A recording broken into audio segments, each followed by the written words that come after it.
Sevgili dostlar, merhaba, herkese hayırlı günler diliyorum. İyi insan olmak güzel bir şey. Her zaman, her yerde, her şekilde kazanır ve kazandırır. Hem kendisine, hem ailesine, hem başkalarına. İyi insanlar öfkelenmezler. İyi insan olup olmadığınızı öfkelenip öfkelenmediğinize bakmakla ancak kavrayabilirsiniz. İnsanı en iyi, en yakınındakiler tanır. Bazıları şöyle ama, insanın tahammül sınırını gerçekten aşmak adına, sarsmak adına her türlü sıkıştırmayı, kızıştırmayı yapıyorlar.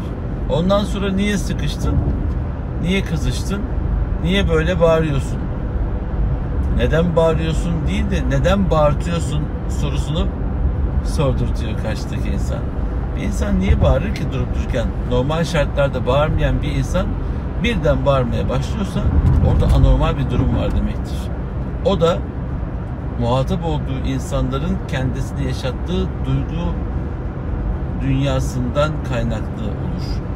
Biz maalesef delilerle veliler arasında yaşıyoruz.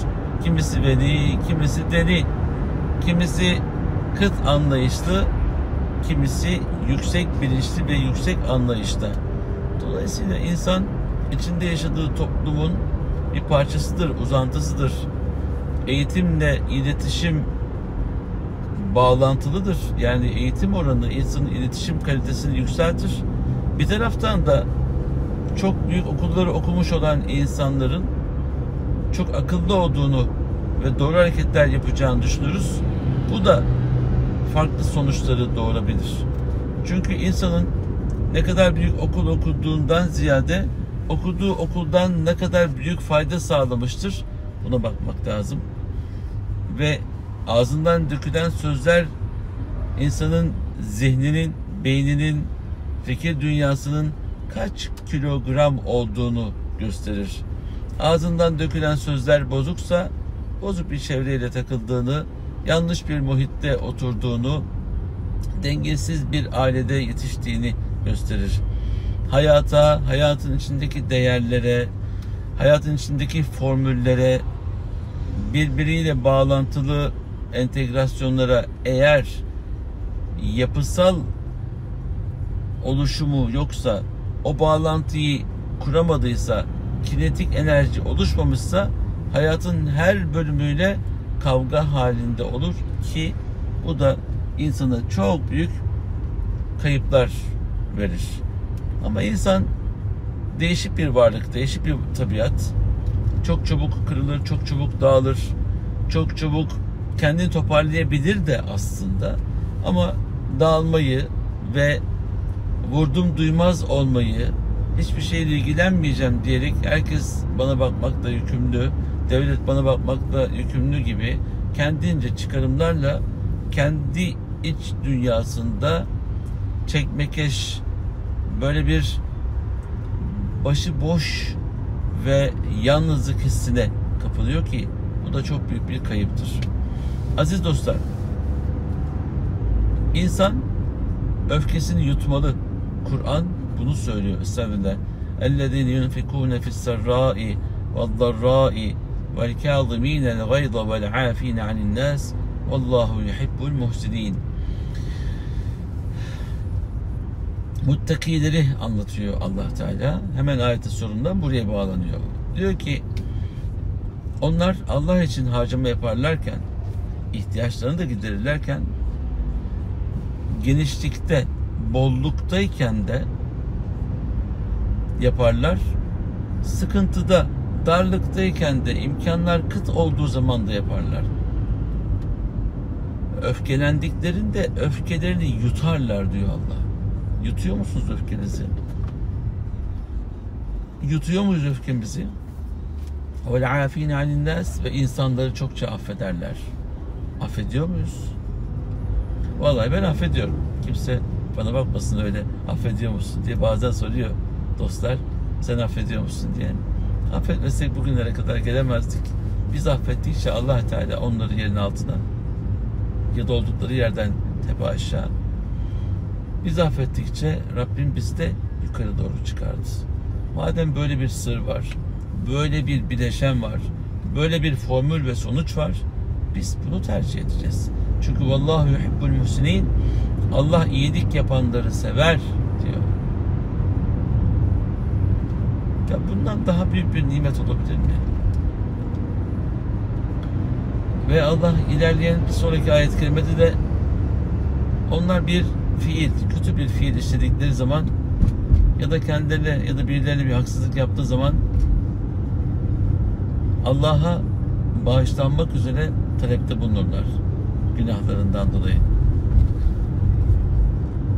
وَمَنْ يَغْفِرُ الذُّنُوبَ اِلَّا اللّٰهِ, Allah'tan başka kim günahları bağışlayabilir?